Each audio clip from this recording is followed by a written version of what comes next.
আসসালামু আলাইকুম। শুভ সকাল। আজ 3রা জুলাই 2025। আজকে আমি আলোচনা করতে চাই বাংলাদেশের শিল্প, কর্মসংস্থান ও উন্নয়ন। বাংলাদেশে কৃষি বিপ্লব হয়ে গেছে। বাংলাদেশের কৃষিতে উৎপাদন বেড়েছে, গবেষণাগার আছে, বিড়ি, ইরি, ধান গবেষণা, গম গবেষণা, ইকো গবেষণা, ভুট্টা গবেষণা, বিভিন্ন গবেষণাগার আছে। কৃষিতে ডেভেলপ হচ্ছে, ডেভেলপ হতে থাক, আরও উন্নত হোক। কিন্তু আমাদের নূতন একটি দিক শিল্প, সেই শিল্পর দিকে নজর দেওয়া উচিত। শিল্পকে আমাদের এখন প্রধান অগ্রাধিকার দেওয়া উচিত। শিল্প বিপ্লব ঘটানো উচিত। আমাদের এই 18 কোটি জনসংখ্যার দেশ, ক্ষুদ্র একটা দেশ, জনসংখ্যা পৃথিবীর 8ম বৃহত্তম হিন্দু দেশ, তুলনামূলক একটি ক্ষুদ্র দেশ। এই ক্ষুদ্র দেশ কৃষির উপর নির্ভর করে থাকতে পারে না। ইতিমধ্যে আমরা জনশক্তি রপ্তানি এবং গার্মেন্টস শিল্পের উপর নির্ভর হয়ে আছি। আমাদের ওষুধ শিল্প এগিয়ে যাচ্ছে, কিন্তু এটাও নিরাপদ নয়। আমাদের শিল্প বিপ্লব ঘটাতে হবে, অনুসরণ করতে হবে চায়না, কোরিয়া, জাপানকে। জাপান ছোট দেশ, কোরিয়া ছোট দেশ, তারা শিল্প দিয়ে শিল্প বিপ্লব ঘটিয়ে দেশকে এগিয়ে নিয়েছে। চায়না বড় দেশ। যাই হোক, চায়নাকে আমরা সহজে ফলো করতে পারি। বর্তমানে চায়নার যাতায়াত, ভিসা সব কিছু ইজি হয়ে গেছে। খরচও সামান্য 40,000 50,000 টাকা রিটার্ন টিকিট পাওয়া যায়। যে 40,000 টাকা আমরা ব্যাঙ্গালোর, চেন্নাই, মাদ্রাস, দিল্লি, বোম্বাই ইত্যাদি জায়গায় ঘুরতে গেলে খরচ হয়ে যায়। সেই একই টাকা দিয়ে আমরা চায়নায় ঘুরে আসতে পারি। চায়না একটি শিল্পে ডেভেলপ করেছে এমন একটি দেশ। তাদের শিল্পের মধ্যে অনেক শিথিলতা আছে। তাদের প্রতিটি গ্রামে শিল্প উৎপাদন হওয়ার সুযোগ আছে। যে কেউ উদ্যোক্তা হয়ে কোনো পণ্য উৎপাদন করতে পারে। তাদের সেই বাধা ধরা নিয়মের মধ্যে থাকতে হয় না। পণ্যের গুণগত মান ভালো হতে পারে, খারাপ হতে পারে। ভালো মন্দের উপর নির্ভর করে মার্কেট ভিন্ন হয়ে যায়।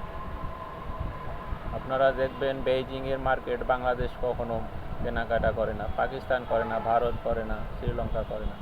অর্থাৎ স্বল্প উন্নত দেশ যেগুলো, সেগুলো বেইজিংয়ের মার্কেটে প্রবেশ করে না। তারা প্রবেশ করে গুয়াঞ্জুর মার্কেট, কম দামের মার্কেট। আবার আমেরিকান, ইউরোপিয়ান বা উন্নত দেশগুলো গুয়াঞ্জুতে আসে না, তারা বেইজিংয়ে যাবে।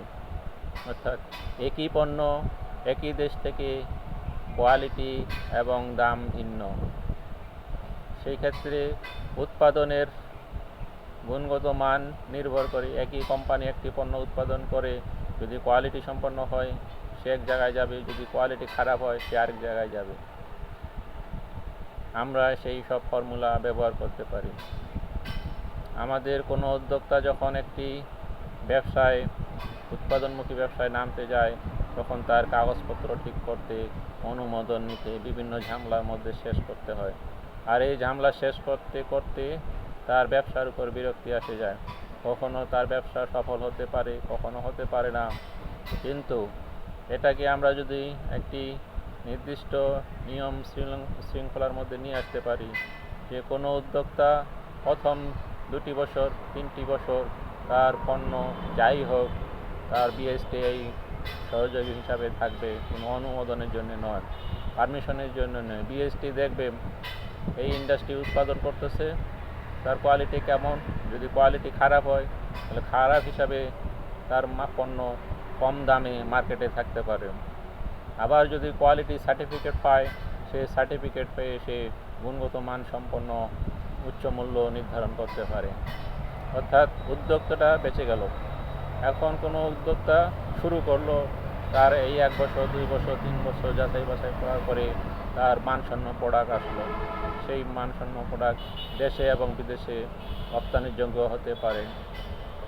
কিন্তু যদি প্রথম থেকে তাকে বান্ডিংয়ের মধ্যে রাখা হয়, তাহলে সেই ইন্ডাস্ট্রি আর দাঁড়াতে পারে না, তার খরচ বেড়ে যায়, ইন্ডাস্ট্রি সাকসেস হওয়ার সম্ভাবনা থাকে না, এবং ছোট ছোট উদ্যোক্তারাও আসতে পারে না।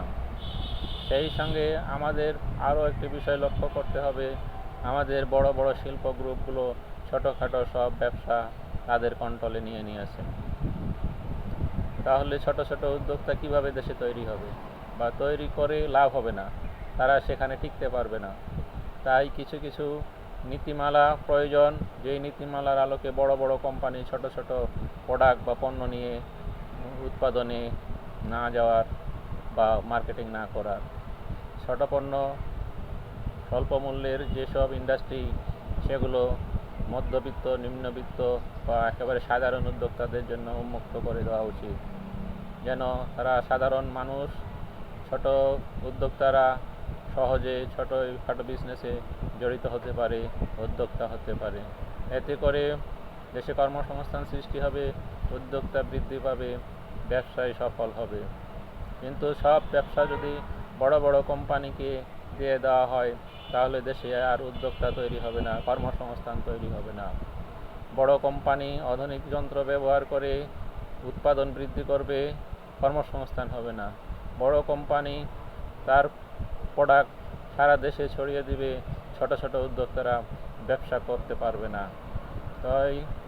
তাই এসব চিন্তাভাবনা করে কিছু কিছু পণ্য, যেমন ঝালমুড়ির ব্যবসা, চিপসের ব্যবসা, সাবানের ব্যবসা, চটপটির ব্যবসা, বিভিন্ন ধরনের ছোটোখাটো ব্যবসাগুলো বড় বড় কোম্পানি নিয়ে করছে। তেলের ব্যবসা, সরষের তেল, লবণ, যেসব ব্যবসা ছোট কোম্পানি, ছোট উদ্যোক্তারা করতে পারে, সেগুলো বড় বড় কোম্পানি দখল করে আছে।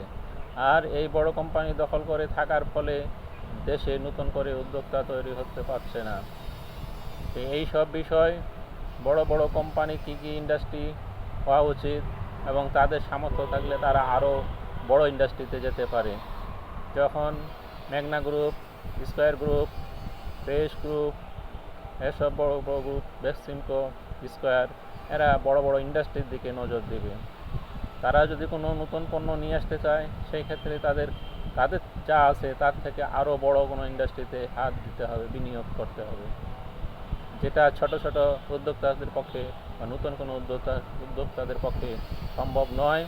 সেরকম তাদেরকে চিন্তা করতে হবে, এবং তাদের দিয়েই বড় বড় যেসব ইন্ডাস্ট্রি বাংলাদেশে এখনও গড়ে ওঠেনি, সেই সব ইন্ডাস্ট্রিতে এই বড় বড় গ্রুপগুলোকে, বড় বড় কোম্পানিগুলোকে নজর দিতে হবে, এবং সরকার সেক্ষেত্রে সহযোগিতা করবে।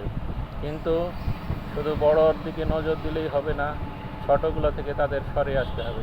ছোটোগুলোকে, ছোট ব্যবসায়ীদেরকে, ছোট উদ্যোক্তাদের হাতে ছেড়ে দিতে হবে। যাদের এই ব্যবসায় এখনও রানিং আছে, তাদেরকে কোনো পার্টনারে বা ডাইরেক্টরশিপে নিয়ে পর্যায়ক্রমে ছোট ছোট উদ্যোক্তার হাতে তাদের ব্যবসাগুলো স্থানান্তর করে দেওয়া বা ছেড়ে দেওয়া উচিত। এতে করে সারা দেশে কর্মসংস্থান তৈরি হবে, সারা দেশে উদ্যোক্তা তৈরি হবে, সারা দেশ এগিয়ে যাবে। এই সব বিষয় নিয়ে সরকারের সুনির্দিষ্ট একটা কর্মপরিকল্পনা প্রয়োজন। আমরা যদি এটা করতে পারি, দেশে ছোটোখাটো শিল্প বিপ্লব ঘটে যাবে। আমাদের গাড়ি শিল্প, ভারী যন্ত্র শিল্প ইত্যাদি শিল্প আছে, যারা সাধারণ উদ্যোক্তা করতে পারে কিন্তু সামর্থ্য নাই। যেমন বগুড়া শিল্প এলাকায় কৃষি যন্ত্রপাতি, ভারী যন্ত্রপাতি করা সম্ভব, কিন্তু তাদের সেই সামর্থ্য নাই। তারা করতে পারবে কিন্তু সামর্থ্য নাই। এই করতে পারার লোকগুলোকে বড় বড় কোম্পানিগুলো সহযোগিতা করবে, তাদেরকে ডেকে নিয়ে যৌথভাবে বড় বড় ইন্ডাস্ট্রিতে হাত দেবে, উৎপাদনে যাবে। লাভ লস হতে পারে, কিন্তু একটা ব্যবসা দাঁড়িয়ে যাবে, একটা শিল্প দাঁড়িয়ে যাবে। এই সব চিন্তা করে সরকারকে অনেক নীতিমালা পরিবর্তন করতে হবে, সংযোজন করতে হবে, বিয়োজন করতে হবে।